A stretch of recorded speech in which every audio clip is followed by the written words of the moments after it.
मित्रों, आज पूर्वोत्तर रेलवे लोगों का पटरी शाखा का बैठक रखा गया और इसमें जानबूझ करके अगले बार तो कोशिश किया गया था, नहीं हुआ है।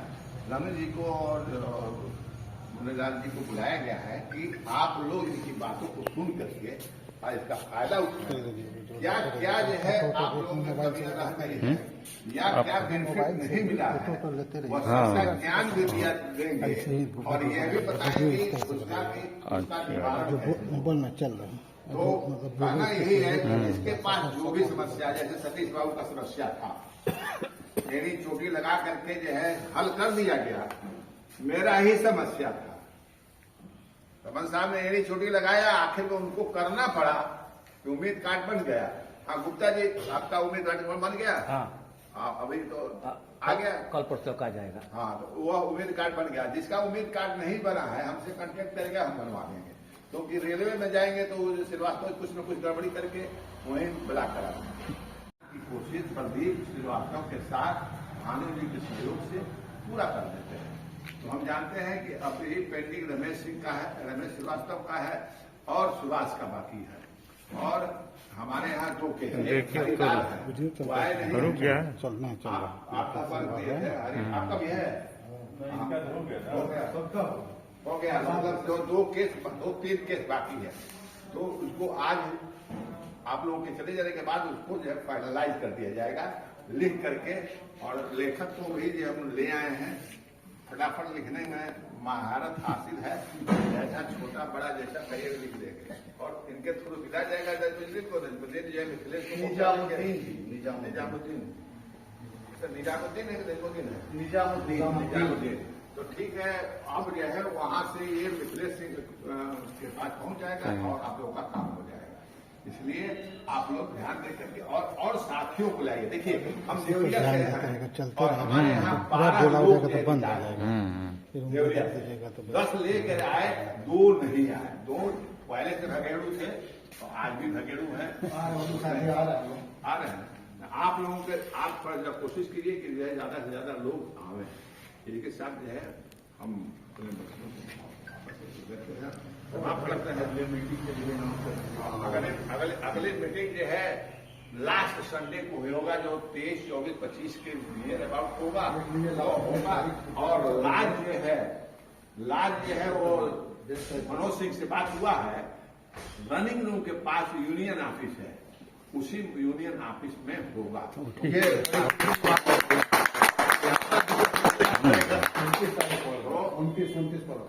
29 पर रहा, लास्ट संडे जो है 29 को ही रहेगा, 29 को।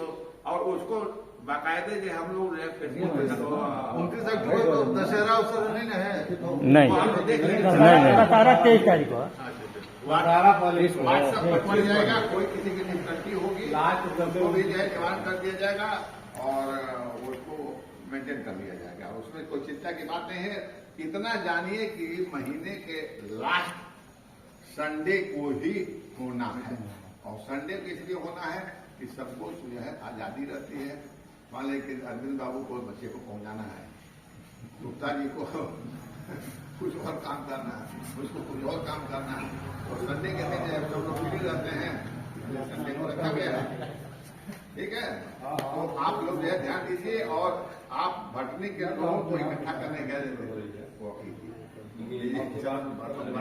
समाप्त करते हैं। फिर भानु जी अगला कार्यक्रम। बहुत बहुत धन्यवाद। आप लोगों ने नूरुल इस्लाम जी के शब्दों को सुना। संख्या हम लोग की आज की मासिक बैठक में कुछ कम जरूर है, लेकिन संख्या मतलब नहीं रखता है। संख्या बल अपना मनोबल जो होता है सबसे बड़ा होता है। मनोबल हमेशा रखना चाहिए। मनोबल को बनाए रखने के लिए ज्यादा नहीं आप लोग से मैं 2-3 नारा मतलब समझिए कि लगे कि भटनी शाखा में भी कोई एक बैठक चल रही है, अगल बगल खरीद के लोग सुने तो क्या बात है, क्या परिवार की आवाज आ रही है, गुज रही है, तो उससे थोड़ा सा एक वातावरण बनने का काम होता है। तो निवेदन है आपसे कि जानकारी कीजिए।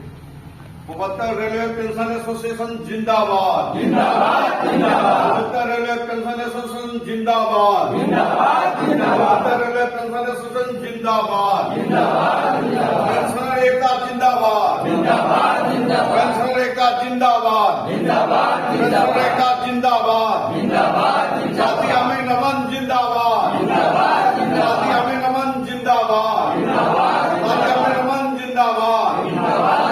हमें नमन आगे चलो हम तुम्हारे साथ, हमें नमन आगे चलो हम तुम्हारे साथ, हमें नमन आगे चलो हम तुम्हारे साथ हैं।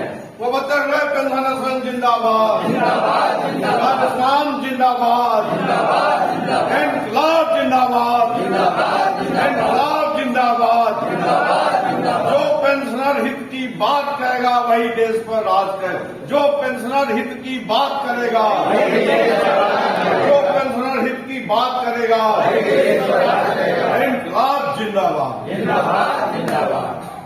साथियों, आज भटनी शाखा की मासिक बैठक में उपस्थित होने का मौका मिला है और पहली बैठक जब भटनी शाखा का यहाँ उद्घाटन हुआ था उस बैठक में भी हम उस समय उपस्थित थे। और आज बहुत दिनों से हमारी भी इच्छा थी, मैं बीच बीच में रमन साहब से कहता था कि भटनी का एक दिन जहाँ प्रोग्राम बनाइए भटनी बस्ती उस्ती का, तो कल हमारे रमन साहब ने कहा ऐसे बात से चलिए एकदम लगता है। आदरणीय श्री अभिनंदन जी, भारत पेंशन समाज के जॉइंट सेक्रेटरी जनरल एवं कार्यकारी अध्यक्ष पूर्वोत्तर रेलवे पेंशन एसोसिएशन, हमारे पूर्वोत्तर रेलवे पेंशन एसोसिएशन के मीडिया प्रभारी, संचार मंत्री और पूर्वोत्तर रेलवे पेंशन एसोसिएशन की उपलब्धियों को पूरे देश में फैलाने का जो काम हमारे श्री भानु प्रताप नायक जी जो वर्तमान समय में कर रहे हैं उसकी जितनी प्रशंसा किया जाए वो कम है। तो उनका भी बैठक में स्वागत है। हमारे भटनी शाखा के अध्यक्ष श्री नुरुल इस्लाम जी, शाखा मंत्री निजामुद्दीन जी, हमारे देवरिया शाखा से देवरिया से आए हमारे साथीगण तिवारी जी, अरविंद श्रीवास्तव जी, संजय जी और यहाँ स्थानीय भटनी शाखा से जो आसपास के जो लोग साथी आप आए हैं, आप लोगों का इस बैठक में पूर्वोत्तर रेलवे पेंशन एसोसिएशन की तरफ से मैं हार्दिक अभिनंदन करता हूँ, और साथियों आपको क्या हमारी डिमांड है, हमारी क्या डिमांड है, इन सब चीजों के बारे में हमारे कार्यकारी अध्यक्ष श्री रमन साहब आपको निश्चित रूप से आपको बताने का काम करेंगे। हम आपको थोड़ा समय में क्योंकि संगठन के बारे में थोड़ा सा कुछ आपको बताने का काम करूंगा और जो हमारी शक्ति में जो बढ़ोतरी हुई है उसके बारे में थोड़ी सी बात करूंगा। साथियों, निजामुद्दीन जी, इस समय शाखा में कितने मेंबर हो गए होंगे आपके? लगभग कोई ऐसी बात नहीं है, 26। तो संगठन के बारे में हम लोग थोड़ा चर्चा करेंगे। भटनी शाखा का गठन 6 महीना पहले हुआ था, जो पूर्व में छपरा शाखा के साथ काम कर रही थी। और साथियों, आज लोकतंत्र के जमाने में संगठन की कितनी आवश्यकता है ये आप खुद महसूस करते होंगे कि आज लोकतांत्रिक व्यवस्था में जो व्यक्ति अपने संगठन को जितना विस्तार करता है, जितना फैलाता है, जितना उसमें अपने संगठन को बढ़ोतरी करता है, उसकी आवाज को उतनी बुलंदियों से भारत सरकार की द्वारा सुनने का काम होता है। इस शक्ति का एक थोड़ा सा प्रदर्शन आप अभी 2 दिन पहले देखे होंगे, जबकि उनके संगठन ने एक नारी शक्ति को जो इतने दिनों से चल रहा था, नारी शक्ति को लगा भारत सरकार को कि ये देश की नारी शक्ति कुछ बदलाव कर सकती है, कुछ कर सकती है, तो चुनाव के दृष्टिगत चुनाव को नजर रखते हुए नारी समाज को मतलब एक आरक्षण देने का काम आपके जो विधानसभा देने का काम किया गया। तो आप अपने संगठन को विकसित करने का काम कीजिए। मैं अध्यक्ष जी से, इस्लाम साहब से, निजामुद्दीन साहब से, हमारे जो भी साथी आए हैं, मैं आप सभी एक एक साथियों से मैं निवेदन करूंगा कि आप अपनी भटनी शाखा को और विस्तार देने का काम करें। आप भटनी शाखा से जो साथी जुड़ते हैं तो केवल भटनी शाखा की बढ़ोतरी नहीं होती है, बल्कि पूर्वोत्तर रेलवे पेंशन एसोसिएशन की बढ़ोतरी होती है। और आप जिस संगठन से जुटे हुए हैं, ये आपका सौभाग्य है कि इस भटनी ऐसे जगह पे भारत पेंशन समाज के दो प्रतिनिधि आने का मौका मिला है। हमारे सेक्रेटरी जनरल रमन साहब, मैं स्वयं हूं, ये आपकी एक शक्ति का द्योतक है कि आप जो यहाँ बात करिएगा, ऐसा नहीं है कि गोरखपुर बनारस मंडल तक जाके खत्म हो जाएगा। ये बात आपको भारत सरकार दिल्ली तक ये आवाज आपको पहुंचनी है। तो ये आपका संगठन है और संगठन आप लोगों की एकता से, आप लोगों के मनोबल से, आप लोगों के जोश से पूर्वोत्तर रेलवे पेंशन एसोसिएशन तीनों दिन बढ़ोतरी हो रहा है और बहुत आगे चल रहा है। और उसी का संगठन का ही नतीजा था कि भारत पेंशन समाज ने भी महसूस किया कि पूर्वोत्तर रेलवे पेंशन एसोसिएशन वर्तमान समय में बहुत अच्छे तरीके से पेंशनर कर्मचारियों की शिकायतों का समाधान कर रहा है, निपटान कर रहा है। और भारत पेंशन समाज के महामंत्री श्री एस.सी. महासी जी ने हमारे कार्यकारी अध्यक्ष श्री अमीन अमन जी को ज्वाइंट सेक्रेटरी जनरल में निर्वाचित करने का मौका मिला। ये हम लोग की शक्ति का एहसास है। आप लोग इस शक्ति को आप लोग बनाए रखें। और मैं आप लोगों से कहूंगा, चाहे देवरिया के साथी हो, चाहे भटनी के साथी हो, चाहे नोनकार के हो, चाहे आसपास के हो, जो साथी अगर मेंबर न भी बनते हो, उनसे कहिए कि आप बैठक हो रही है, आप चलिए, आपको बहुत अच्छी अच्छी चीजें भी सुनने को मौका मिलेगा, जानने को मौका मिलेगा। हम लोग को एक मंडूक होकर एक जगह पे पड़े हुए हैं, हमको लगता है कि हम सेवानिवृत्त हो गए, मेरी जिंदगी खत्म हो गई है, अब हमारे जीवन में क्या बचा है।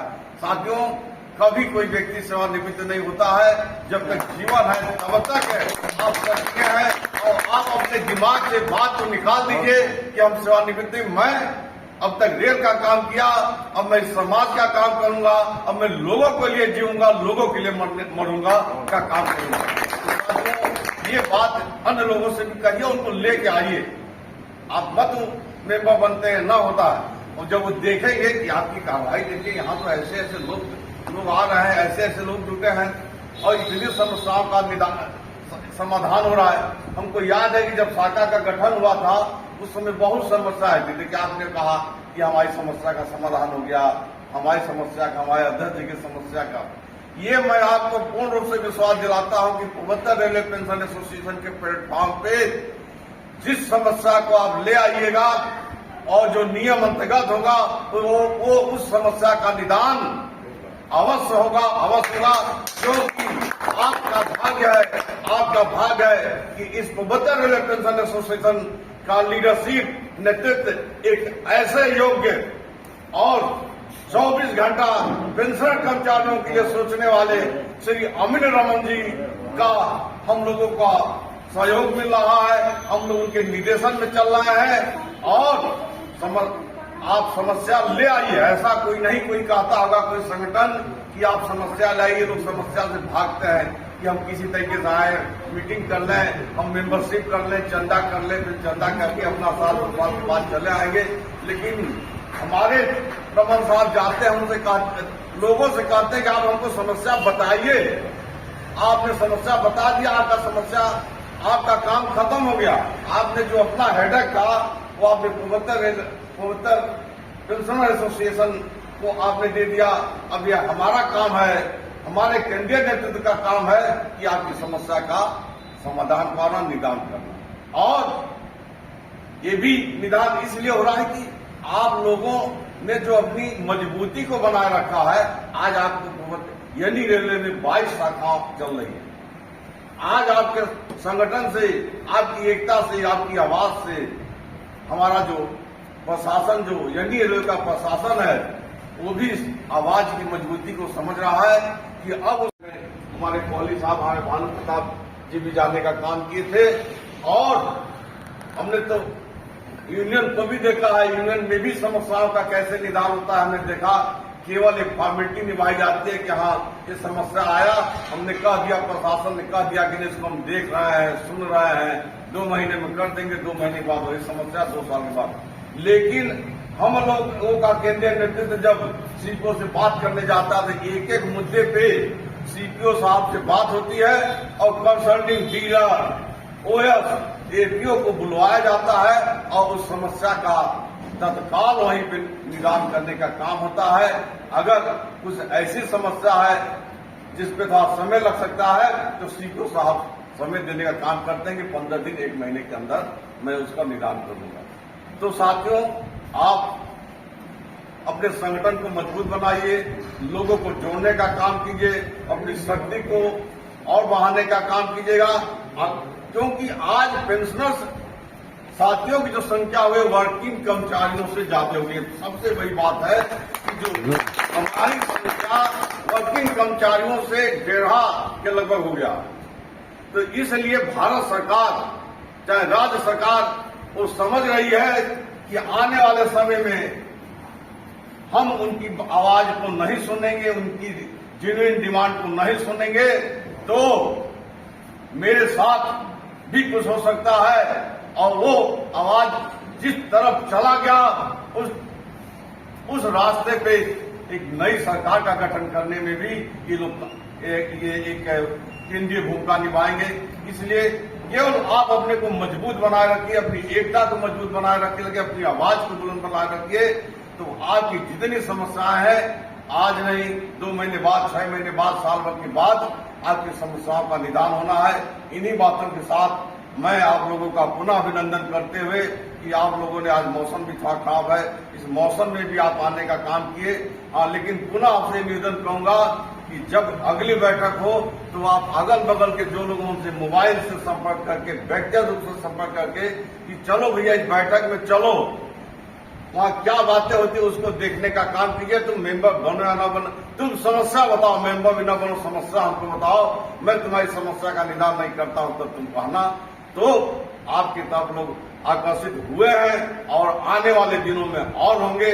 इन बातों के साथ मैं अपनी बात को समाप्त करते हुए, इनकलाब जिंदाबाद, जिंदाबाद, इनकलाब जिंदाबाद, जिंदाबाद, जिंदाबाद, जिंदाबाद।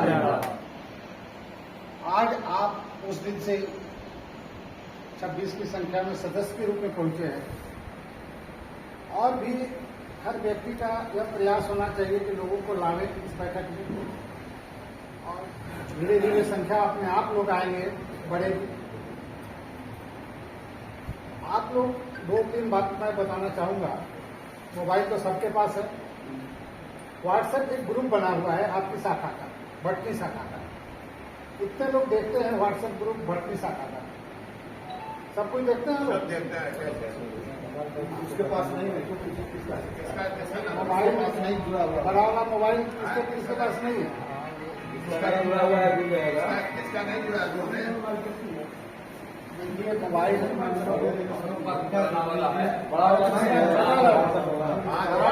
पैसा रखे। ऐसा देखिए, आप आज तक जब रेल सेवा में थे आपने हमेशा दूसरों के लिए जिया, आपने रेल के माध्यम से लोगों की सेवा की। आज आप अपने लिए जिए और अपने लिए आगे बढ़िए, दूसरों को प्रेरणा दीजिए।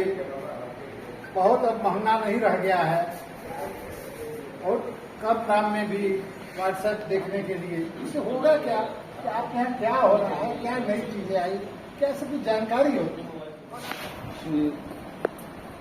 भानु प्रताप नारायण जी, नूरुल इस्लाम साहब, निजामुद्दीन जी और भी यहाँ पे तमाम जो पदाधिकारीगण हैं, सबसे पहले तो श्री सत्यनारायण जी उन्होंने ये स्थान दिया, तो आप सबका मैं अभिनंदन करता हूँ। और कुछ बातें यहाँ मीटिंग में हमको बुलाया गया तो हमको बतानी ही है, उसके बारे में मैं आपसे चर्चा करूंगा। हमारी बातों को आप लोग थोड़ा ध्यान से सुनने का प्रयास ये जब तक टाइमिंग चलता अभी रहेगा आप लोगों के अंदर क्या कहते हैं कि अदम्य जोश और जज्बा भरने का काम जो किया श्री मुन्नीलाल गुप्ता जी ने किया, आप इनसे सुपरिचित नहीं होंगे।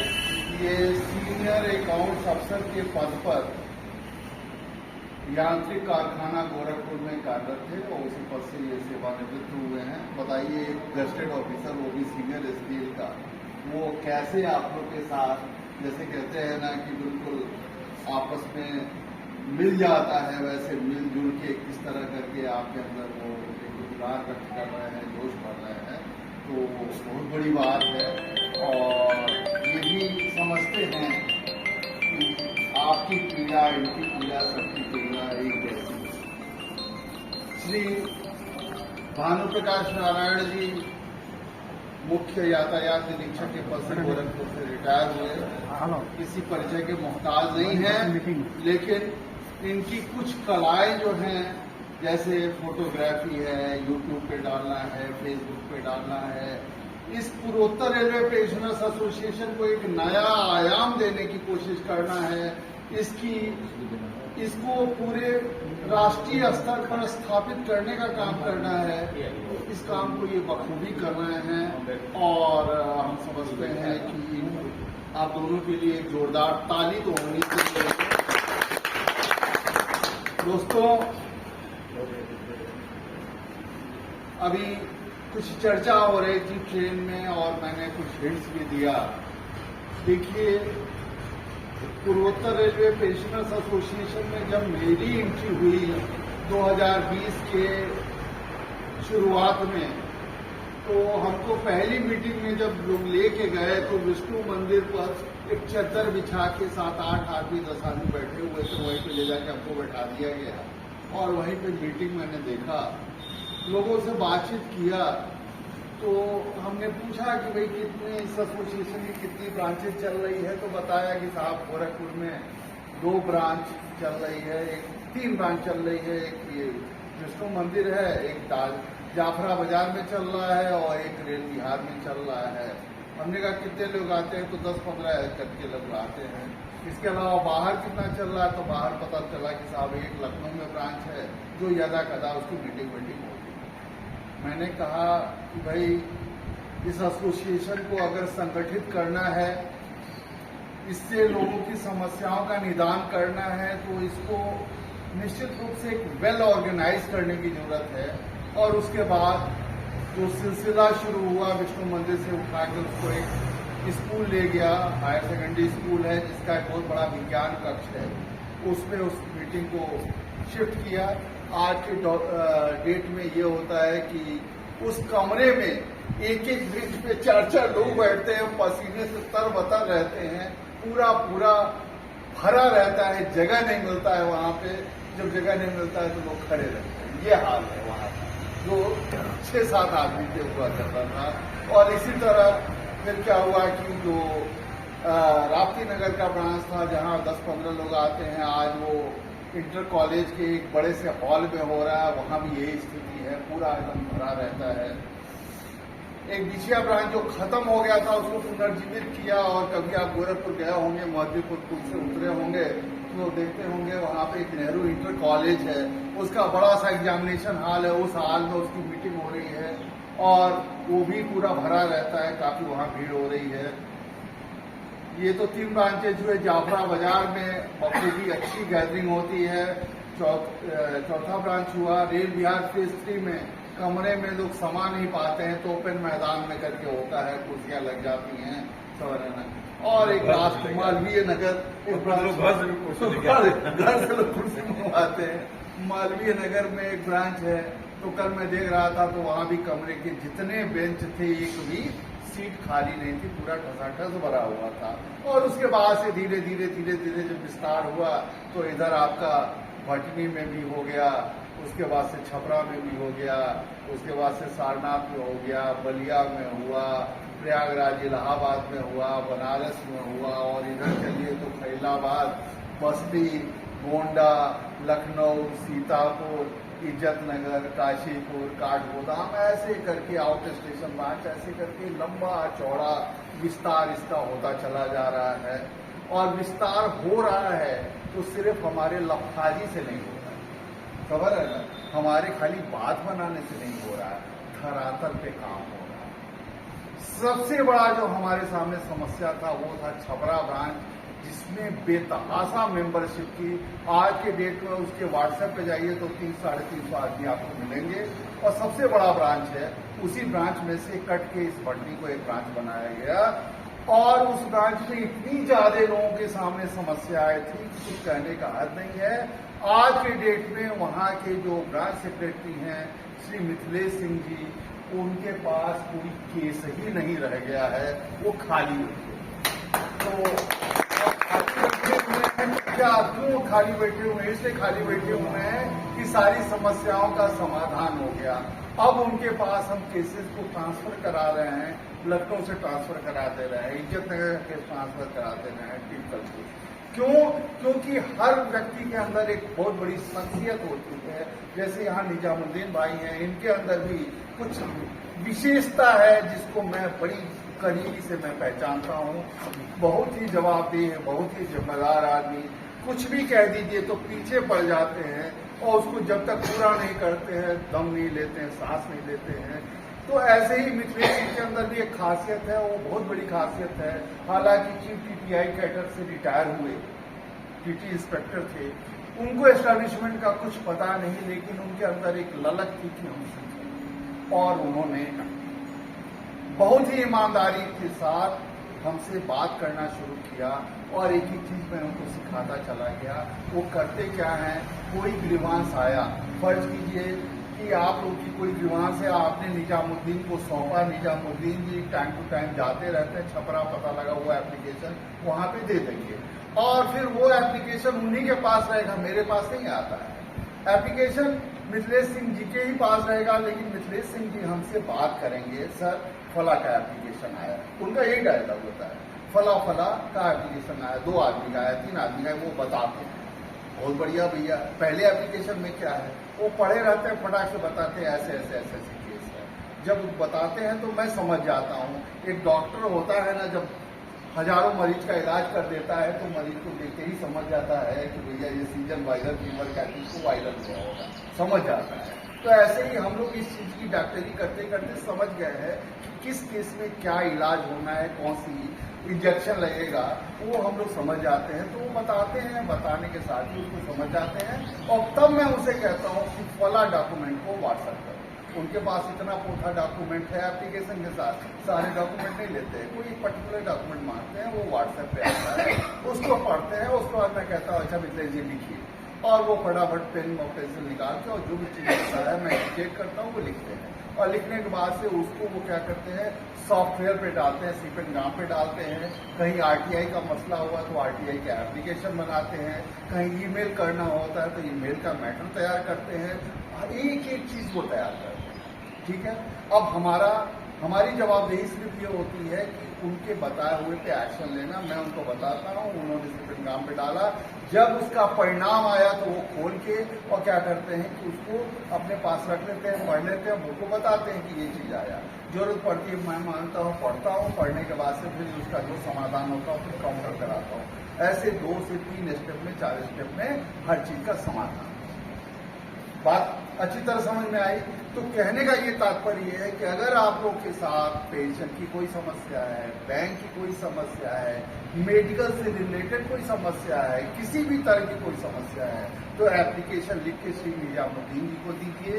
ये अपने रजिस्टर में चढ़ाएंगे और इसको किसी भी तरह अगर नहीं जा पाएंगे तो व्हाट्सएप के माध्यम से किसी भी तरह ये मिथिलेश सिंह जी के पास पहुंचाएंगे। वो चूंकि पूरा एक्सपर्ट हो गया है तो वो ऐसे करके वो उसका निदान कर देंगे। छोटी मोटी समस्या होगी तो ये खुद ही हमसे बात करके उसका निपटारा करा देंगे। लेकिन मैं आपको इस चीज की गारंटी करता हूं कि अगर क्या कहते हैं कि 100 समस्या है तो 98% समस्या का समाधान हो जा रहा है। ये हमारा सक्सेस रेट है। 98 100 में 98 समस्या का समाधान।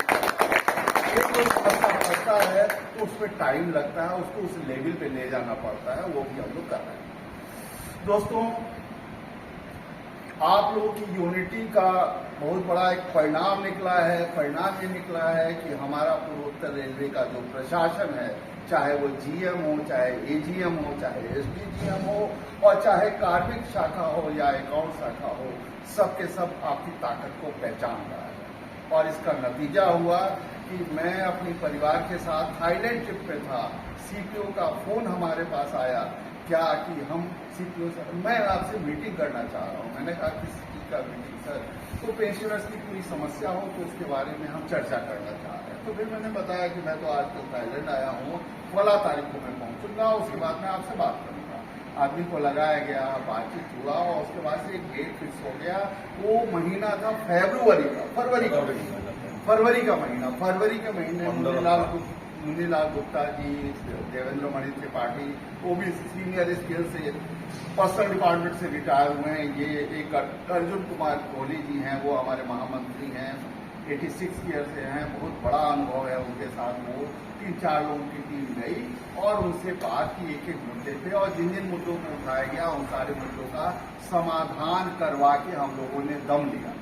फरवरी का महीना, उसके बाद मार्च गैप किया, अप्रैल में फिर मीटिंग किया, मई गैप किया, फिर जून में मीटिंग किया, जुलाई गैप हुआ, फिर उसके बाद से मीटिंग हुआ है। यानी कि अब तक हम लोग 4 मीटिंग इस वर्ष का कर चुके हैं और दिसंबर तक 2 मीटिंग और करने जा रहे हैं।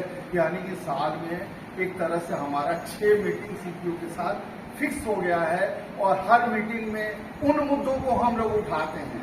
सतीश बाबू यहाँ आए हुए क्या? हाँ जी जी। हाँ सतीश जी, उन मुद्दों को उठाते हैं जिन मुद्दों का समाधान मंडल स्तर पर नहीं हो पा रहा है। सतीश जी के मुद्दे को उठाने वाले श्री भानु प्रकाश नारायण जी हैं, सीपीओ के साथ बैठे हुए थे और बड़ी गर्मजोशी से मुद्दों वहीं से इंस्ट्रक्शन दिया सीनियर डीपीओ को, भाई इस केस में क्या है, क्या प्रॉब्लम है, कितना टाइम लगाओगे। इस तरह करके वहां से सवाल डिवीजन के पदाधिकारियों से, अधिकारियों से पूछा जाता है। ये कितनी बड़ी बात है, कितनी बड़ी बात है। और हर 1 महीने बाद मीटिंग हो रही है। तो अगर आपकी कोई समस्या आएगी, अगर हमारे लेवल पे कहीं कोई दिक्कत होगा तो उस लेवल पे हम लेके जाएंगे, उस लेवल पे नहीं होगा तो जीएम लेवल पे लेके जाएंगे, जरूरत पड़ी तो रेलवे बोर्ड के लेवल पे जाएंगे। क्योंकि आप लोग के आशीर्वाद से आज के डेट में हम लोगों को इतना पावर मिल गया है। भारत पेंशनर समाज का ज्वाइंट सेक्रेटरी जनरल होने के नाते कि हम डायरेक्ट बड़े बड़े जो सेक्रेटरी हैं, चाहे पेंशन मंत्रालय का सेक्रेटरी हो, चाहे और भी किसी डिपार्टमेंट से हम लोग बात कर सकते हैं। सच्चाई ये है कि अभी मीटिंग हुई, मैं गोरखपुर में था, मैं मीटिंग में नहीं जा रहा। आप लोग सुन के हंसी आएगी, मैं किसी मीटिंग में नहीं जाता हूँ। भानु प्रकाश नारायण जी गए थे मीटिंग में, देवेंद्र मणि त्रिपाठी जो एसपीओ रैंक से रिटायर हुए हो गए थे, कोहली जी गए थे, 3 लोग गए। वैसे कब ये मुनीलाल गुप्ता जी जाते हैं। पेंशन अदालत में भी मैं नहीं जाता हूँ। क्यों? इसलिए क्योंकि अगर मैं जाऊंगा वहां पे तो कल को जब मामला डिरेल होगा तो कौन संभालेगा। तो इसलिए मैं सोचता हूं कि अपनी गरिमा को थोड़ा सा भी बचा के रखो। और जब उसको जीएम से बात करना होगा तो हम जीएम से बात करेंगे, एफएससीओ से बात करेंगे, आईटीबी से बात करेंगे। और आप लोग इतने समर्थवान हैं, इतने ताकतवर हैं, इतनी जानकारी आप लोग को हासिल है, पूरी तैयारी कराई जाती है। मीटिंग से पहले एक एक डॉक्यूमेंट दिया जाता है। आप लोग बखूबी जाके पूरी क्या कहते हैं कि आत्मविश्वास के साथ केसेस को वहां उठाते हैं और उसका समाधान निकलवाते हैं। देन एंड देयर सीपीओ ये नहीं कहता ठीक है कागज छोड़ जाइए हम बाद में बतियाएंगे, नहीं साहब ये केस है, हाँ भैया मिलाओ सीनियर डीपीओ बना दो, सीनियर डीपीओ, हाँ भाई ये ऐसा ऐसा केस आया है, आप कितने दिन से क्या कर रहे हैं, क्यों नहीं अब तक समाधान हुआ। इस तरह करके बातें होती है, वहां पे अधिकारियों को बुला लिया जाता है। सही बात है जी। तो ये आप लोग की जानकारी में नहीं थी, ये आप लोग की जानकारी में डालना था। आज एक और खुशी की बात है कि आप लोग को वहां से इतना दूर आना पड़ता था। आज आपके अध्यक्ष जी के सब प्रयासों से जो भट्टी का रनिंग रूम है उसी में है, अरे मुनीलाल गुप्ता जी और दोनों के हेलो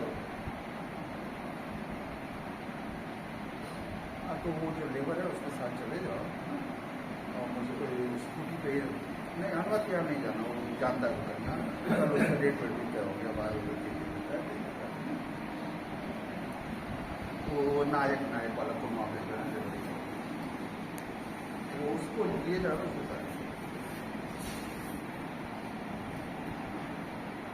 तो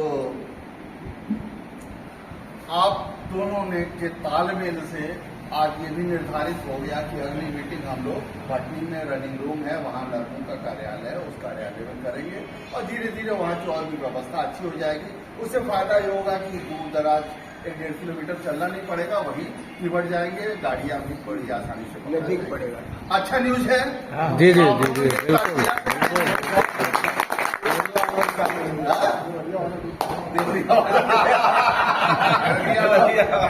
देखिए ये 10 हैं और ये 9 आए, 10 में नाम 9 आए, सही बात है। 100% बढ़िया।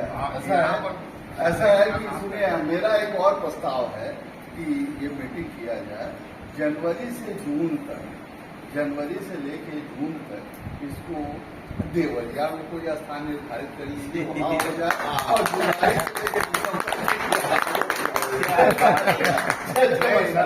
दरअसल जो है देवरिया में जो हम लोग का स्टाफ है बहुत कम 12-14 लोग हैं देख लीजिए। और भटनी में करीब 50-60। अरे भाई साहब एक बात बता रहे हैं, गोरखपुर में भाटपा रानी से लोग आ रहे हैं, गौरी बाजार से लोग आ रहे हैं, ये सारे की सरदार देवरिया लोग आ रहे हैं, ये सबको अभी हम लोगों ने बताया नहीं है, देवरिया भी सब वहाँ पहुँच जाएंगे। भटनी में अगर होगा तो बहुत लोग आएंगे। अच्छा मतलब एक ये विचार चलिए ठीक है, फ्यूचर में ठीक है। देवरिया में भी आएंगे लोग तो पूछा जाएगा। भैया ऐसा है कि अगर देवरिया में होगा तो भटनी वालों की खातिरदारी ये लोग करेंगे। हाँ हाँ बिल्कुल बिल्कुल। तो भटनी वाले इनकी खातिरदारी करेंगे, सही है ना? हाँ। तो ये बड़ी खुशी की बात है। दूसरी चीज आप लोगों को कुछ मांगों के बारे में बताना चाह रहे हैं। देखिए अक्टूबर का महीना है, दशहरा आ जाएगा और जो हमारे जो कर्मचारी हैं उनको क्या मिलेगा? बोनस मिलेगा, है ना? और लगभग सब कर्मचारी को सीलिंग तक बोनस मिलता है ना, एक लिमिटेशन कर दिया है ना, कितनों तनख्वाह हो अधिक से अधिक बोनस इतना ही मिलेगा। तो मैक्सिमम जो कर्मचारी हैं सिवाय ग्रुप डी वगैरह को छोड़ के बाकी सबके सब सीलिंग की चपेट में आ जाते है ना, उतना दिन का बोनस मिलता है। सही बात है। हमारी भारत पेंशनर समाज के माध्यम से सरकार से एक मांग है कि आज रेलवे ट्रैक पे आप भले वंदे भारत एक्सप्रेस चला दीजिए, हाई स्पीड ट्रेन चला दीजिए, लेकिन जो नैरो गेज या मीटर गेज ट्रैक पे स्टीम इंजन को चला के रेल की नींव रखने वाला अगर कोई है तो हम रिटायर्ड एम्प्लॉइज हैं। सही बात है। तो अगर आप उनको सीलिंग तक बोनस दे रहे हैं तो हम रिटायर्ड एम्प्लॉय को भी कम से कम मिनिमम 10 दिन का एक टोकन बोनस दीजिए, ताकि हमारे बाल बच्चे भी इस चीज का गर्व कर सकें कि हमारे दादा, हमारे पिताजी, हमारे परदादा ने इस रेलवे की नींव रखी जिस पर आज वंदे भारत एक्सप्रेस चल रहा है। नींव रखने वाले हमारे ये लोग हैं और ये लोग गर्व का अनुभव करेंगे और साथ में वो जो 10 दिन का बोनस होगा वो बहुत बड़ा क्या करेगा, जिजीविषा को, जीवन को बढ़ाने का काम करेगा, उम्मीदों को परवान चढ़ाने का काम करेगा और हम लोग वास्तव में अपने रेलवे पर गर्व कर सकेंगे। मांग सही है कि नहीं है?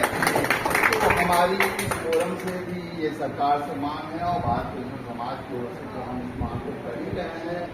और ऐसा भी आया है कि जब कोई मांग उठाते हैं तो शुरू में लोग इनकार करते हैं, लेकिन धीरे धीरे वो क्या करता है, हिट करता है और अब चीजें अब हिट होने लगी हैं और सरकार भी रेलवे भी सोच रही है कि नहीं ये सही है। क्यों? इसलिए क्योंकि हमारी जो मांग है, ये कौन सा वर्ष चल रहा है, कौन सा स्वर्ण अमृत महोत्सव के नाम पर सरकार इस पर सक्रियता से विचार कर रही है और हो सका ईश्वर चाहा तो इस वर्ष नहीं लेकिन अगले वर्ष तक हो सकता है इस पर ये सरकार का कुछ पॉजिटिव निकलेगा। दूसरी चीज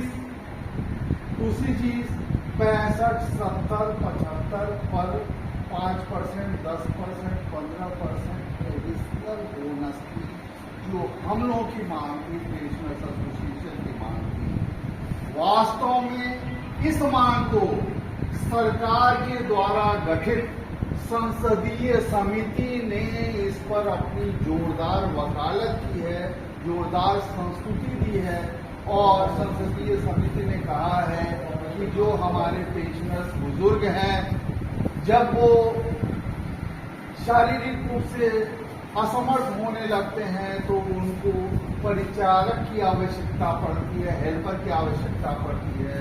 अभी नूरुल इस्लाम साहब कह रहे थे कि मैंने मिसेज की देखभाल के लिए 5,000 रुपया देके एक आदमी को रखा हुआ है। बहुत सारे घरों में इस तरह की नर्सेज को रखा जाता है और जो अच्छा बड़ा 10,000 15,000 लोग लेते हैं तो पता लगा साहब जितना पेंशन मिलता है आधा तो उसी पे व्यय हो जाता है। हम लोगों को जो फल कहते हैं या पुष्टाहार कहते हैं या च्यवनप्राश वगैरह कहते हैं या औषधि कहते हैं, उसके लिए पैसा बचता ही नहीं है। इन सारी चीजों को जस्टिफिकेशन को इंगित करते हुए संसदीय समिति जिसमें करीब 45 मेंबर थे, उन सब लोगों ने सरकार से कहा कि ये मांग जायज है और ये दिया जाए। 100 बरस का उम्र कौन देखा है कि आपका डबल पेंशन ले जाएगा, इससे बढ़िया है अगर देना ही हो तो अभी ले। सही मांग है। हम करते हैं कि ये जो संसदीय समिति ने संस्तुति दी है, अब तो सरकार इसको मान लो। और ऐसा भी चल रहा है, सरकार कह रही है कि भाई ठीक है हम इस पर विचार करेंगे, लेकिन अभी हमारे पास वित्त का अभाव है, पैसे का अभाव है। हमारा सरकार से एक सवाल है, वो सवाल ये है कि विदेशों से जब G20 में मेहमान आते हैं तो आप उनको चांदी के बर्तन में सोने के चम्मच से खाना परोस रहे हैं, अंधाधुंध पैसा खर्चा हो रहा है, नया नया पार्लियामेंट बन जा रहा है, नया नया सरदार वल्लभ भाई पटेल की मूर्ति बन जा रही है, बहुत कुछ हो रहा है। इन सब चीजों में पैसा नहीं लगता है क्या? जब इन सब चीजों में पैसा लगता है तो हम गरीब को अगर आप 5% दे दोगे तो बहुत बड़ा तकलीफ हो जाएगा क्या? कोई दिक्कत की बात नहीं है। जरूरत सिर्फ ये है कि हम लोगों को अपनी आवाज उठाने की जरूरत है, हम लोगों को अपनी ललकार सुनाने की जरूरत है, और जब हम ललकारेंगे तो सरकार झुकेगी, आज नहीं तो कल झुकेगी निश्चित रूप से। इनकलाब जिंदाबाद, जिंदाबाद जिंदाबाद, इनकलाब जिंदाबाद, जिंदाबाद जिंदाबाद, इनकलाब जिंदाबाद, जिंदाबाद जिंदाबाद। दोस्तों, कम्यूटेशन आज की डेट में कितने साल पे होता है? 15 साल पे होता है। जब 75 साल के होते हैं तो कम्यूटेशन होता है।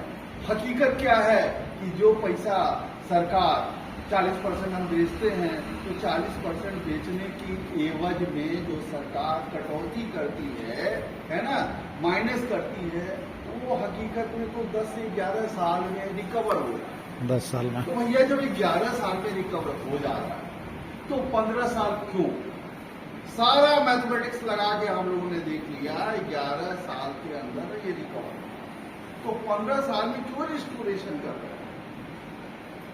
और इस चीज को बहुत सारे स्टेट गवर्नमेंट ने समझा, परखा, जिसमें हिमाचल प्रदेश है, राजस्थान गवर्नमेंट है, समझना, पंजाब गवर्नमेंट है, उधर दक्षिण के कौन सा वो केरला, उधर कई स्टेट्स हैं। इन सब लोगों ने क्या किया, इसको घटा के 12 साल। आप लोगों की आवाज सरकार तक पहुंची है। आज के डेट में जो नवीनतम सूचना है उसके हिसाब से सरकार 13 वर्ष, 15 को घटा के 12 नहीं कर रही है, लेकिन 13 वर्ष करने पे सक्रियता से विचार कर रही है। ये अच्छी खुशखबरी है कि नहीं है? सरकार ने किया है, बहुत अच्छी बात है, बहुत खुशी की बात है। और इसी तरह आप लोगों ने नोस्टल इंक्रीमेंट का मामला सुना होगा। इसमें कौन से लोग जो है वो 31 जुलाई और 31 दिसंबर को रिटायर हुए हैं। आप लोगों ने, चलिए 1 2 3 4 5 धीरे धीरे 8 उठ रहा है, आप लोगों ने वो दरख्वास्त लिखी रजिस्ट्री कर दिया है? हाँ, भेज दिया। रजिस्ट्री कर दिया है? हाँ? रजिस्ट्री करवा दिया। तो आप लोग जान लीजिए, कर दीजिए। आप लोग जान लीजिए कि पेंशन मंत्रालय से बकायदे उसका जवाब भी आ रहा है कि केस बाई नेम आपके जवाब आ रहा है। अभी रेल विहार फेज 3 ब्रांच का, बल्कि व्हाट्सएप पे डाला भी गया है, रेल विहार फेज 3 ब्रांच का एक सुनील कुमार श्रीवास्तव था, FNCO ऑफिस से रिटायर हुआ, वो दिखा रहा था, साहब देखिए हमको जवाब आया, बड़ा खुश था। हमने कहा यार ऐसा तो कई लोगों के पास जवाब आया है। तो वहां से पेंशन मंत्रालय बकायदे उसका एक कॉपी अपने पास रिटेन कर रहा है, फाइल कर रहा है और जवाब दे रहा है कि हम ये चीज जो है अभी विचाराधीन है, जल्दी ही इसका निर्णय हो जाएगा और निर्णय होने का पॉलिसी तय होने के बाद आपको ये चीज दिया जाएगा। समझ है ना? सवाल ये है कि कोई आदमी 50,000 लगा के दिल्ली हाईकोर्ट से निर्णय कराया और दिल्ली हाईकोर्ट में जो जज था वो इतना बेहतरीन इंसान था, इतना संवेदनशील इंसान था कि उसने जब जजमेंट में अपना कलम चलाना शुरू किया तो कहा कि हमारा जजमेंट ये जो लोग आए हैं पिटिशनर है सिर्फ इन्हीं पे नहीं लागू होगा, बल्कि इनके समान केसेज वाले अन्य लोगों पर ही लागू होगा। उसने तो एक पासा फेंक दिया, लेकिन अन्य लोगों में अगर आप एक एप्लीकेशन देंगे तब तो आपका राइट बनेगा, लीगल राइट बनेगा। इसलिए जरूरी है कि उसको रजिस्ट्री करके और उसके एक फोटोकॉपी पे उस रजिस्ट्री को चिपका के अपने पास सुरक्षित रख लीजिए, क्योंकि जब पॉलिसी डिसीजन होगा तो उस समय यही चीज काम आएगा। समझ रहे हैं ना? तो ये भी पॉजिटिव सरकार अब पंगा रख दी है, बोल दी है कि बिल्कुल हम इसको करने जा रहे हैं। और जहां कंटेम्प्ट हुआ था वहां सरकार ने ऑर्डर भी कर दिया है कि यहाँ पेज क्या फंस रहा है ये जानने की जरूरत है। पेज यहाँ पे ये फंस रहा है कि कोई आदमी आज से 5 साल पहले रिटायर हुआ तो 5 साल पहले उसको एक नोशनल इंक्रीमेंट दे के फिक्स किया जाएगा। उस हिसाब से उसका 7वें वेतन आयोग में पेंशन का निर्धारण होगा, वेतन का निर्धारण होगा, उसका 50% पेंशन मिलेगा। तो ये जो पीरियड है, ये लंबा चौड़ा जो पीरियड है वो पीरियड दे कि तत्काल प्रभाव से लागू करे, क्या न करे, ये एक और बड़ा समस्या है। जो लोग मुकदमा लड़के कंटेम्प्ट करके अपने ऊपर लागू करवाए हुए हैं, तमाम लोग 1-1 लाख 1.5 लाख रुपया पा गए हैं। अब सवाल उठता है कि एक आदमी को 1.5 लाख आप दे दिए हैं और किसी को तत्काल प्रभाव से दीजिएगा, तो यहाँ भी एक तरह का विसंगत आ जाएगा। तो इन्हीं सब चीजों को लीगल मंत्रालय के साथ, एक्सपेंडिचर के साथ सब वो किया जा रहा है, लेकिन आज में कल वो मिलना है। अब 50,000 के बदले सर जी को कितना खर्चा करना है रजिस्ट्री में? 25 रुपया। अब वो करने में विलम्ब करें तो क्या है? वो 40 रुपये वाला करिएगा। स्पीड पोस्ट नहीं, स्पीड पोस्ट नहीं, 25 रुपये वाला ही 23 रुपये मांगता, 23 रुपये वाला कीजिएगा, ठीक है ना? ध्यान नहीं। इसके अलावा दोस्तों एक चीज और है, बहुत सारे लोग ऐसे हैं जो आउटडोर से सुविधा नहीं लेते, उनको फिक्स मेडिकल अलाउंस 1000 रुपये मिलता है। मिल रहा है यहाँ पे किसी को? मिल रहा है। 2 आदमी, अरे अफवाह उठाइए, पूरा हाथ उठाइए। हाँ, 1, 2, 3 आदमी। अब आप बताइए 1000 की बजाय 3000 मिलने लगे तो मजा आएगा? है? अरे हाँ ना बोलिएगा। बिल्कुल हाँ। तो आपकी ये भी डिमांड है, इस पर भी सरकार बड़ी तेजी से विचार कर रही है और बहुत ज्यादा उम्मीद है कि ये चीज हो जाएगा। तो ये सब तो चीजें हैं, बहुत सारे आपके वो हैं, लेकिन जो इम्पोर्टेंट चीज है वो कुछ क्या कहते हैं कि कुछ एहतियात भी है जो हम आपको बताना चाहते हैं। जो हमारे सामने आ रहा है, सवाल समस्या खड़ी हो रही है, उस पर मैं प्रकाश डालना चाहता हूँ। ये बताइए यहाँ पर इस कमरे में जितने भाई लोग हैं, सर जी आप लोग भी सुनिए, यहाँ इस कमरे में जितने भाई लोग हैं, किसने अपने पीपीओ को निकाल के अपनी वाइफ के नाम का स्पेलिंग, उसका डेट ऑफ बर्थ, अपने नाम का स्पेलिंग, अपना डेट ऑफ बर्थ और डेट ऑफ अपॉइंटमेंट देखा है? जरा ईमानदारी से हाथ उठाइएगा।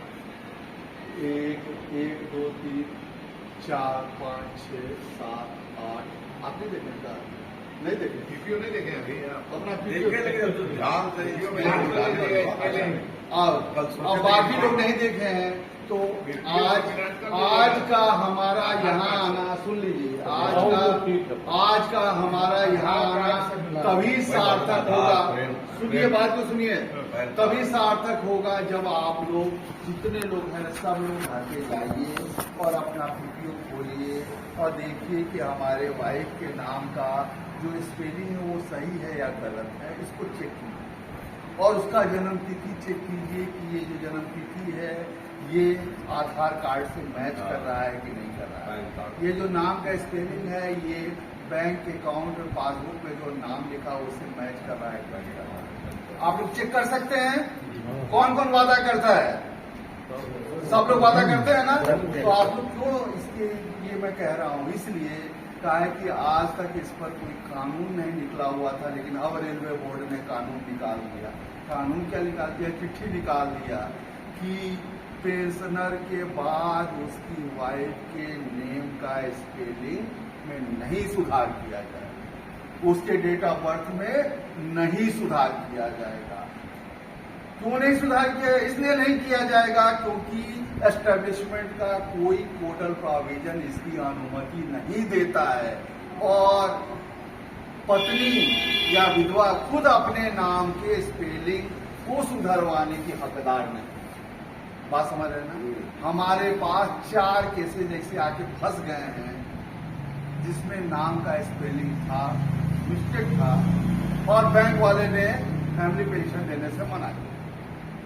तो आप लोग चेक कीजिए और चेक कीजिएगा और अगर गलती होगा तो निजामुद्दीन बाबू को एप्लीकेशन दीजिएगा तो सुधर जाएगा।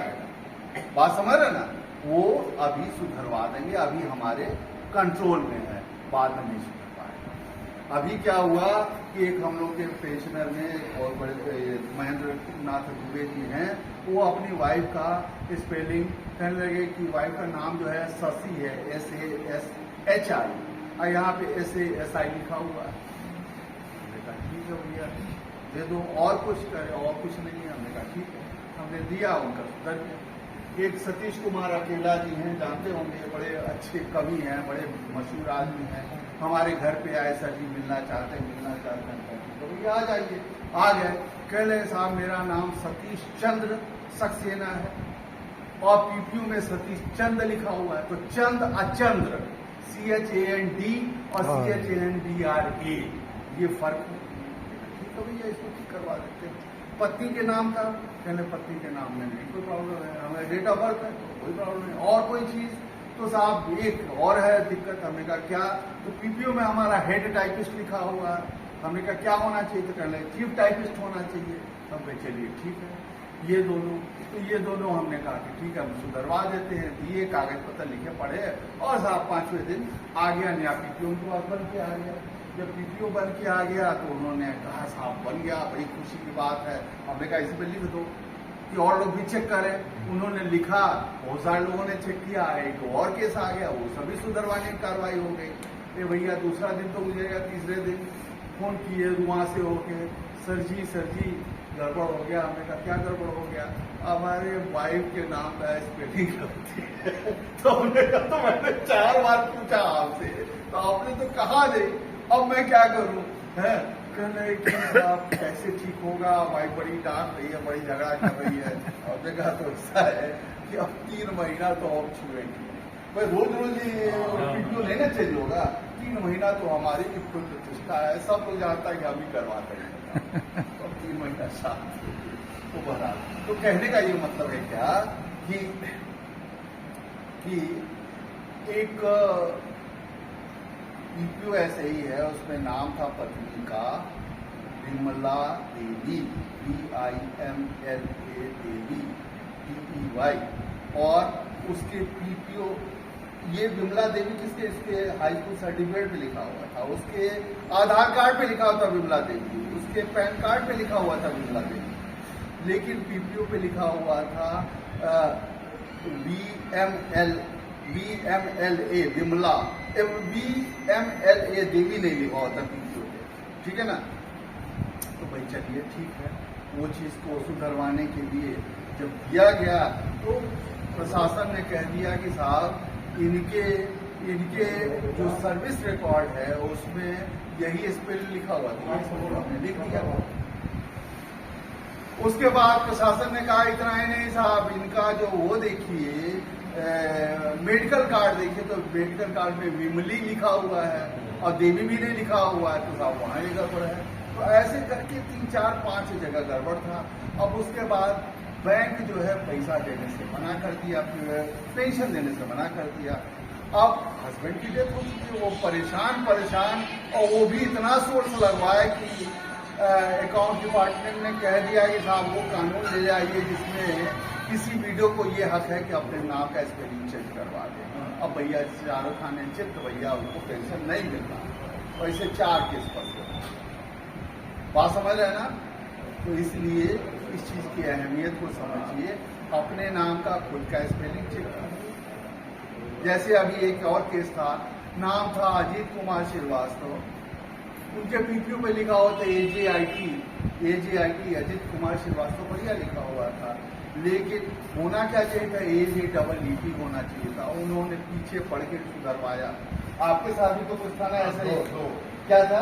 चीफ ट्रैफिक इंस्पेक्टर की जगह पर चीफ टिकट इंस्पेक्टर लिख दिया, इनको चीफ ट्रैफिक इंस्पेक्टर की जगह वाइफ का स्पेलिंग भी गलत, वाइफ के भी नाम का स्पेलिंग गलत था, तो इसको भी सुधरवाया गया। तो बड़ा सुधर गया तो निश्चिंत तो हो गए। तो आप लोग भी चेक कर लीजिए, इसको सुधरवा लीजिए। सही है? बिल्कुल सही है ना। और अपने ना समझ में आए तो अपने किसी मित्र को दिखलवा के चेक करवा लीजिएगा, तो आपको फायदा रहेगा। तो ये चीज हो गया। दूसरी चीज ये है कि आपको एक खास बात हम बताना चाहते हैं, आप लोग इसको ध्यान दीजिएगा।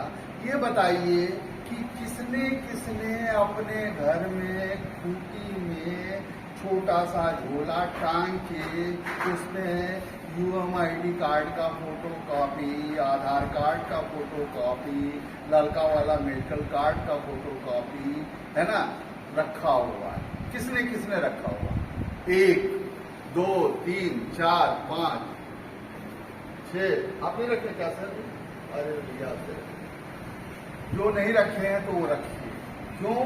क्योंकि अभी कोरोना का पीरियड देखे थे ना, कोरोना के पीरियड में क्या हो रहा था, कोई बेहोश हो रहा था, कोई कुछ हो रहा था, पूरा दुकान बंद था, फोटोकॉपी का दुकनिया नहीं खुला हुआ था। जो संभाल के रखे उनका इलाज हो गया, जो नहीं संभाल के रखे उनको दिक्कत हुई। तो क्या होता है, कब शरीर का कोई ठिकाना नहीं है, कब किसी को हार्ट अटैक हो जाए, कब किसी को एक्सीडेंट हो जाए, कब किसी का पेट दर्द करने लगे, कब कोई बेहोश हो जाए। जब एक चीज रहेगा तो परिवार वाले अगर जानते रहेंगे तो झोला को उठाएंगे और लेके इलाज के लिए निकल तो जाएंगे। सही बात है ना। तो इसलिए ये एक जगह होना चाहिए। अब तीसरी बात हम आपको बताना चाहेंगे कि देखिए, वो इसको गांठ बांध लीजिएगा। इमरजेंसी एक शब्द होता है ना, इमरजेंसी का मतलब क्या होता है? इमरजेंसी का मतलब होता है कि ऐसी कोई घटना हो जाए जिसके बारे में कोई अनुमान नहीं था, उसी को तो इमरजेंसी कहते हैं। जैसे हार्ट अटैक क्या होता है, कार्डियक अरेस्ट क्या होता है, किसी को अंदाज नहीं रहता, अचानक हो जाता है। किसी को अचानक पैरालिटिक अटैक हो जाता है, किसी को अचानक पेट में दर्द होने लगता है। इस तरह की चीज, अचानक आदमी चल रहा अच्छा वाला घर से गया और साहब अचानक पता लगा साहब हो गया, एक्सीडेंट हो गया। इसको कहते हैं इमरजेंसी। और जब इमरजेंसी होगा तो क्या जरूरी है? सबसे पहले जरूरी है कि आप जान बचाएं। और जान बचाने के लिए जो सिस्टम बना है रेलवे में, जो कानून बना है, वो कानून ये है कि किसी भी प्राइवेट हॉस्पिटल में भर्ती हो जाइए, कहीं भी भर्ती हो जाइए, और खाली अपने जो आपका जो डॉक्टर है रेलवे जिस डॉक्टर जो आपके नजदीक में है, जिससे आप अपना इलाज कराते हैं, निकलवाते हैं, उसको एक सूचना दे दी। तो क्या होगा जानते हैं? तो होगा ये कि जितना आपका खर्चा होगा प्राइवेट हॉस्पिटल में, वो सारा खर्चा रेलवे बियर करेगी, रिइंबर्स कर देगी और आपको वापस कर देगी। समझ में आया? आप समझ रहे हैं कि जब कोई अचानक कोई दुर्घटना हो, पेट में दर्द हो, हार्ट अटैक हो, एक्सीडेंट हो, तो ऐसे कंडीशन में जान बचाने के लिए किसी भी हॉस्पिटल में चले जाइए, किसी भी हॉस्पिटल में चले जाइए और वहां अपना इलाज कराइए, जान बचाइए। बिल बनवा लीजिए, एक फार्म भरिएगा बाद में, उस फार्म के आधार पर जितना खर्चा होगा वो आपको वापस हो जाएगा। लेकिन एक सूचना देना रेलवे डॉक्टर को बड़ा जरूरी होता है, वो 48 घंटे के अंदर सूचना दे दीजिएगा तो हो जाएगा। बात समझ में आ गया? किसी प्राइवेट हॉस्पिटल में ना, किसी भी प्राइवेट हॉस्पिटल, लेकिन इमरजेंसी में वैसे नहीं। कौन सा प्राइवेट है? इंफॉर्मेशन देना पड़ा, एक सूचना देना होगा व्हाट्सएप पे। सूचना देंगे, केवल सूचना हाँ, लेकिन ये सूचना जो देंगे वो कहीं अपने पास रिसीविंग होना चाहिए, यानी कि अरे रिसीविंग नहीं, आप व्हाट्सएप पे दे दीजिए ना। हो गया है, अरे व्हाट्सएप पर नहीं भेजेंगे तब तक सूचना नहीं जाएगी। हाँ, व्हाट्सएप पे दे दीजिए, ईमेल कर दीजिए, कुछ भी कर दीजिए। देखिए, आप मेंबर हैं यहाँ पे क्या? अभी आया है हाँ, तो फटाफट मेंबरशिप लीजिए। देखिए, हम लोग यहाँ पे कार्ड जारी किए, यहाँ पे बहुत सारे लोगों के पास कार्ड है। इसके पीछवा जो है आपके डॉक्टर का सारे MCMS फलाना ढिकाना सबका नंबर लिखा होगा, है ना। तो इस नंबर पे आप व्हाट्सएप पे कर दीजिए कि साहब हमारे ऐसे हमारे साथ हुआ है, मैं फला जगह इलाज करा रहा हूँ, बस हो गया, सादा सूचना लिख दीजिए, खत्म हो गई काम। उसके बाद जितना आपका खर्चा पानी होगा उसके लिए फार्म भरा जाएगा, उसका रिपोर्ट। सही है, बात समझ में आ केवल रही है? अपना ही है कि वाइफ के लिए भी है? वाइफ के लिए अपना, वाइफ आपके कार्ड में, UMID कार्ड में जिसका जिसका नाम है सबके लिए। समझ में आ गया? समझ में आ गया ना? तो ये एक चीज है। दूसरी चीज ये है कि मान लीजिए कोई ऐसी बीमारी है, खतरनाक बीमारी है, हार्ट से रिलेटेड बीमारी है, अचानक वो हार्ट अटैक होना, हार्ट की बीमारी होना, दोनों में फर्क होता है। हार्ट से रिलेटेड बीमारी है, फेफड़े से रिलेटेड बीमारी है, लीवर से रिलेटेड बीमारी है, शरीर में और भी कोई तकलीफ है, घुटने में दर्द है, कुछ भी है, तो इन सब चीजों के लिए रेलवे में क्या सिस्टम है? रेलवे का अपना हॉस्पिटल है। आप रेलवे के डॉक्टर को रिपोर्ट करते हैं, वो अपने हॉस्पिटल में अगर इलाज की व्यवस्था है तो क्या कहता है, इलाज करता है। अगर देखता है कि जो व्यवस्था है उससे बाहर का ये मामला है तो क्या करता है, प्राइवेट इम्पैनल्ड हॉस्पिटल को रेफर कर देता है ना। तो प्राइवेट इम्पैनल्ड हॉस्पिटल क्या होता है, तो तमाम बड़े बड़े जैसे मेदांता है गुड़गांव में, मैक्स है, सर्वोदय है, ऐसे बड़े बड़े हॉस्पिटल हैं। ये सब हॉस्पिटल गोरखपुर में भी है, वो हनुमान साहब कैंसर हॉस्पिटल है, अग्रवाल ऑर्थोपेडिक सेंटर है, फातिमा हॉस्पिटल है, ऐसे तमाम हॉस्पिटल है। इन सब हॉस्पिटल को लोग रेफर कर देते हैं, और जब रेफर कर देंगे तो सारा खर्चा कौन बियर करेगा? रेलवे बियर करती है, आपको कोई पैसा नहीं देगी। सही है ना? सही है ना? तो प्राइवेट हॉस्पिटल में रेलवे रेफर करा के आपका इलाज करती है, रेलवे खुद इलाज करती है। और तो और ऐसा भी है, इसमें एक सिस्टम बना हुआ है जहां पर ये है कि आप सीधे अगर कोई इमरजेंसी हुई और आपको पता है कि रेलवे से इम्पैनल रेलवे के नामिका में फला फला हॉस्पिटल है, तो अब हार्ट अटैक हुआ तो आप सीधे वहां चले जाइए, UMID कार्ड दिखाइए, समझ वो भर्ती करेगा, इलाज चालू करेगा, वही रेलवे को इन्फॉर्म। ऐसा भी सिस्टम बना हुआ। और भी सिस्टम बना हुआ है, अगर आप रेफर भी नहीं हो रहे हैं, इमरजेंसी भी नहीं है, यानी कि बिना इमरजेंसी का मामला, नॉर्मल कोर्स में आपको मान लीजिए थोड़ी देर के लिए आपको कोई पेट में कोई तकलीफ है, आप दिखाना चाहते हैं दिल्ली के बड़े हॉस्पिटल, मेदांता में दिखा, मेदांता का नाम सुने ना, बहुत बड़ा हॉस्पिटल, वहां दिखाना चाहते हैं, अपने उस पर दिखाना है, कोई रेफर नहीं है, तो उसके लिए भी सिस्टम बना हुआ है। वहां जाइएगा, UMID कार्ड दिखाइएगा, और जब कार्ड दिखाइएगा तो वो क्या करेगा, तुरंत आपकी एक पर्ची बना देगा और लोगों से 500 रुपया लेगा। तो कार्डवा के बेसिस पर आपकी जो पर्ची है वो 300 रुपया बन जाएगा, ठीक है। और डॉक्टर देखेगा, डॉक्टर देखने के बाद कहेगा कि भैया इसका MRI होना जरूरी है, इसका CT स्कैन होना जरूरी है। तो MRI और CT स्कैन के लिए अगर बाकी को 1000 रुपया लगेगा तो आपको सरकारी रेट पर वो भी हो जाएगा, वो पता लगा साहब 500 रुपया हो जाएगा, तो बढ़िया है ना। तो ये भी एक सिस्टम है। तो इस तरह करके रेलवे बहुत सारी व्यवस्था की हुई है और इसका फायदा आपको उठाने की जरूरत है। लास्ट में दोस्तों आपको एक चीज और कहेंगे, आप लोग हमेशा सावधान रहिए। आजकल बैंक भी बहुत सारी गड़बड़ियां कर रही हैं, बहुत सारी गड़बड़ियां कर रही हैं। अभी एक केस आया, हाजीपुर का मामला था, देहात में आदमी रहता था, कारखाने से रिटायर हुआ था, नौकरी में रहते ही उसको पैरालिसिस हो गया था, पैरालिटिक अटैक हो गया था, बोल नहीं पाता था मुंह से, और वो बेचारा लाइफ सर्टिफिकेट ये अक्टूबर का महीना आ रहा है ना, 1 अक्टूबर से लेके और 30 नवंबर तक 80 प्लस वाले जो है 80 से ऊपर वाले अपना लाइफ सर्टिफिकेट जमा करेंगे, और 1 नवंबर से 60 से ऊपर वालों को अलाउ कर दिया जाएगा, वो अपना life certificate, digital life certificate जमा कर सकते हैं। तो बेचारा लाइफ सर्टिफिकेट जमा करता था, बैंक वाले उसके पास उनको आप लिखे होते LC करके दस्तखत किए हुए थे, 2-3 जगह दिया हुआ था, लेकिन बैंक ने इतना लापरवाही किया कि उसको पेंशन दिसंबर 17 से बंद कर दिया, और दिसंबर 17 से बंद किया तो 1-2 साल नहीं, अगस्त 23 तक उसका पेंशन नहीं मिला। लोग घर में लेडी थी बेचारी और कोई सब बाहर थे, जैसे तैसे वो लोग काम चलाते रहे। जब एकदम दिक्कत होने लगी तब लोगों ने हमसे संपर्क किया, समझ रहे ना, किसी ने बताया होगा, नाम संपर्क किया, और फिर मैं बैंक के ऊपर चढ़ाई किया। बैंक के ऊपर मैंने चढ़ाई क्या किया, हमने कहा आप सिर्फ सर्विस प्रोवाइडर हैं, रेलवे से पैसा लेते हैं, पेंशनर को देते हैं, समझ रहे ना, और जब आपके पासबुक पे आपने लिखा हुआ है कि लाइफ सर्टिफिकेट रिसीव हुआ, तो आपने क्यों नहीं इसको पेंशन दिया।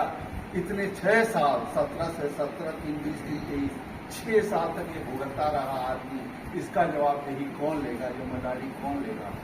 आपको कस्टमर केयर का पाठ पढ़ाया जाता है कि ग्राहक की सेवा कैसे की जाती है, क्या यही ग्राहक की सेवा है कि जब जो पेंशनर है उसको लोग वाहन में उठा के लाद के आपके यहाँ बैंक में लेके आते थे, और 6 साल के बीच में कम से कम 40 बार ये पैसे को विड्रॉ किया है ये आदमी, अपना अंगूठा लगा के, दस्तखत भी नहीं करता था, अंगूठा लगा के विड्रॉ किया है। आपने इसका लाइफ सर्टिफिकेट क्यों नहीं जनरेट किया।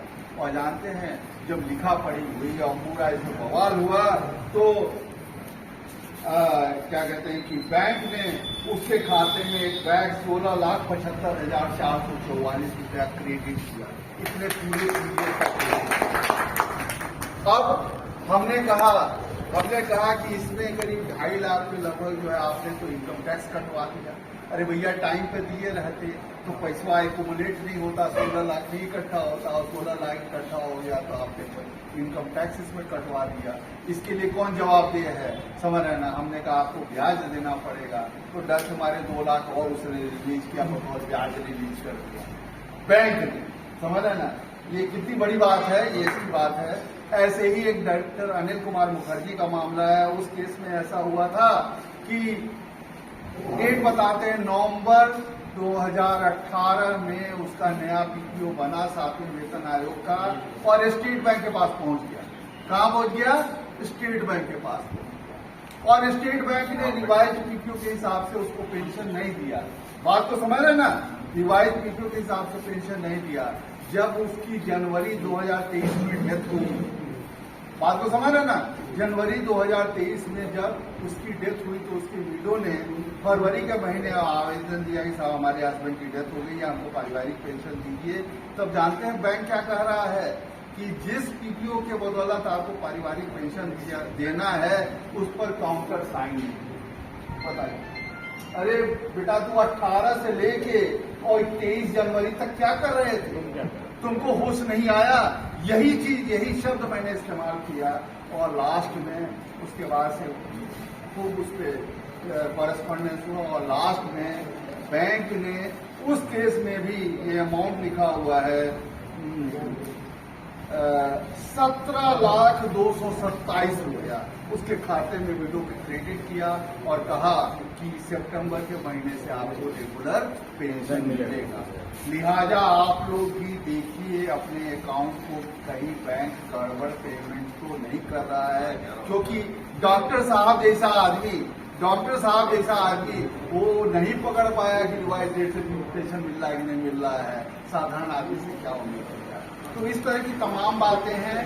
आप सब लोग, बहुत सारे लोग रिटायर हुए हैं, रिटायर पता लगा कि साहब आप मई में हुए हैं, जून में हुए हैं, जुलाई में हुए हैं, तो लास्ट वाला जो महीना होता है ना, अप्रैल मई जून का 3 महीने का बोनस वो आपको मिला है कि नहीं मिला है। बहुत सारे केसेज में नहीं मिला है, आप लोग भी चेक कर लीजिएगा, तो साहब गलत कह रहा है, तो ये चीज भी चेक कर लीजिएगा। एक्सीडेंट फ्री अवार्ड बहुत सारे लोगों को नहीं मिला, जिनको नहीं मिला वो ट्राई कर सकते हैं। ये सब तमाम चीजें हैं, सावधानियां रखनी है। अगर आप सावधान रहेंगे तो कोई आपका बाल बाका नहीं कर पाएगा, और अगर गड़बड़ी होगी तो हम लोग सुधार करने के तैयार हैं। इसी के साथ आप लोग को बहुत बहुत धन्यवाद।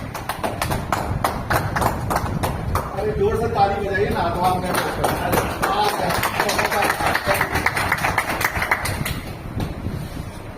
बहुत बहुत धन्यवाद। जब तक निजामुद्दीन आप लोगों ने बहुत सारी बातें सुनी। बैठक में आने के लिए आप सभी को बहुत बहुत धन्यवाद। इसी तरह आप महीने में और बैठक में आने का समय पर आप लोग ध्यान देंगे। कुछ लोग बाद में आए हैं, बाद में आने से बहुत सारी बातें जो पहले होती है उसे सुन नहीं हम पाते हैं। सुनने का प्रयास करें, जानें। बुकलेट जो 3 महीने पर आपको मिलती है उसको पढ़ने का प्रयास करें आप। इस तरह से आप सभी को पुनः बहुत बहुत धन्यवाद।